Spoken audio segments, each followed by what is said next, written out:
For decades, Russia's greatest strategic advantage was not simply the size of its military, it was geography. Stretching across 11 time zones, Russia possessed enormous strategic depth. Critical military industries, fuel depots, aircraft factories, command centers, and logistics hubs sat hundreds, sometimes thousands, of kilometers from any potential battlefield.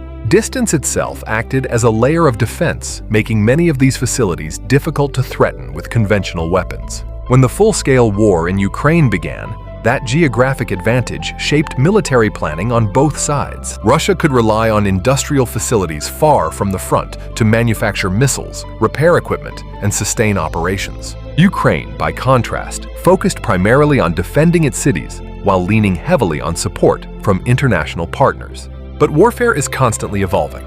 And over the past year and a half, a Ukrainian cruise missile called the Flamingo, a rapidly expanding drone industry, and a Russian air defense network stretched thinner than at any point in this war have combined to raise a genuinely uncomfortable question inside Russian military planning circles. Is distance still a defense at all?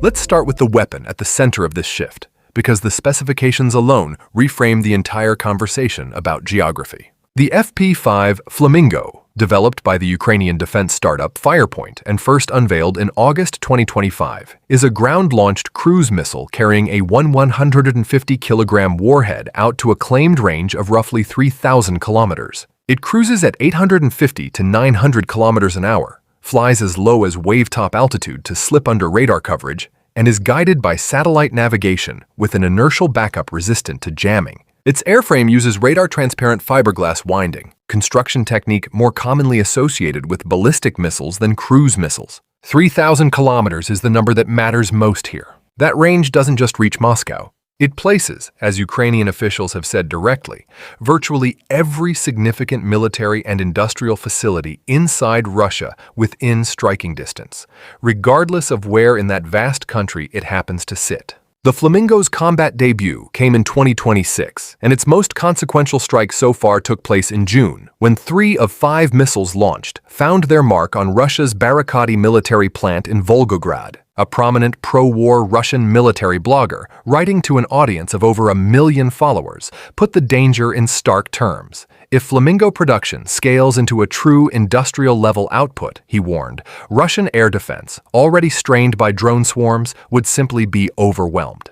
That warning gets at something important. Firepoint's stated production targets have climbed from an initial 30 units a month toward a goal exceeding 200 a month by the end of 2026, and the company has said it's already developing a major upgrade to the missile's guidance and engine systems. Germany's Diehl Defense has separately opened negotiations to build Flamingos domestically inside Germany itself, explicitly as a hedge against uncertainty over U.S. long-range missile deployments in Europe. A wartime weapon designed by a startup, in other words, is now being evaluated by a NATO member state as a serious answer to its own strategic strike requirements. None of this matters in isolation, though. What makes the Flamingo significant isn't the missile alone. It's what it represents inside a much broader shift in how this war is actually being fought. Modern militaries don't run on the weapons already deployed at the front. They run on the ability to continuously replace them. Factories that produce ammunition, facilities that repair armored vehicles, railway junctions that move equipment forward, fuel depots that keep everything running.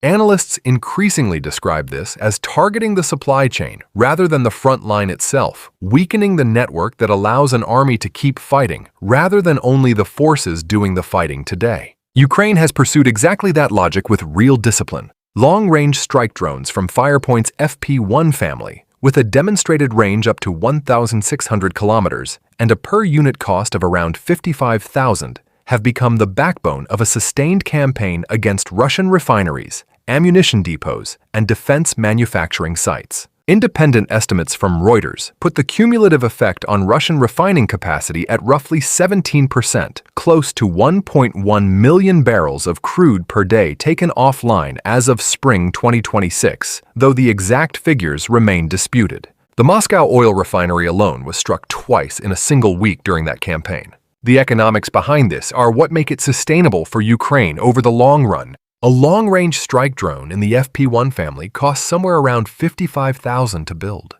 A single S-400 interceptor missile costs roughly $2.5 million. Even a shorter-range Pantsir interceptor runs about $300,000 against a drone that might cost a fraction of that. When the intercept works, Russia is trading dollars for cents. When it doesn't, Ukraine lands a 50,000 weapon on infrastructure that can cost billions to repair and weeks or months to bring back online. That asymmetry holds in Ukraine's favor, regardless of how good Russian interception rates are on any given night, as long as enough weapons get through to keep degrading what they hit. So why can't one of the most heavily invested air defense networks on the planet simply stop this? Part of the answer is that Russia's flagship systems, the S-300, the S-400, the newer S-500, were built to kill a different kind of target: fast, high-altitude jets, ballistic missiles, cruise missiles moving at speed. A propeller-driven drone crawling along at 150 to 200 kilometers an hour, 50 meters above the treetops, sits in an awkward seam between those systems and the shorter-range guns meant to catch exactly that kind of threat.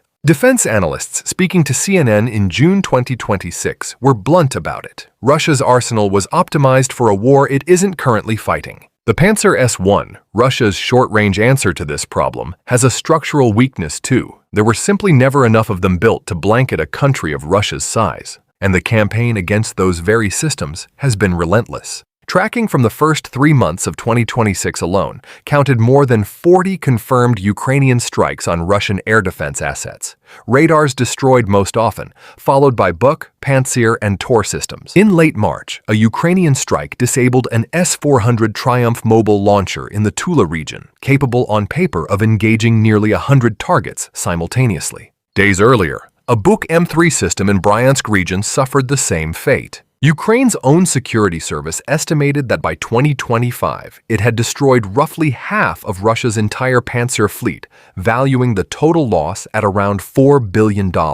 Moscow's response has been visible from the air. Confirmed. In late May 2026, Russia began airlifting Pantsir SMDE short-range systems by Mi-26 helicopter directly onto the rooftops of major buildings across the capital, raising them above ground level to extend their radar horizon against low, slow targets. S-400 batteries have been repositioned into a wider ring around Moscow. As of May 2026, though, that ring still didn't form a continuous defensive belt. Analysts describe it instead as a patchwork of overlapping engagement zones, gaps between them that Ukrainian mission planners actively study and route around. There's a stranger data point buried in all of this, too.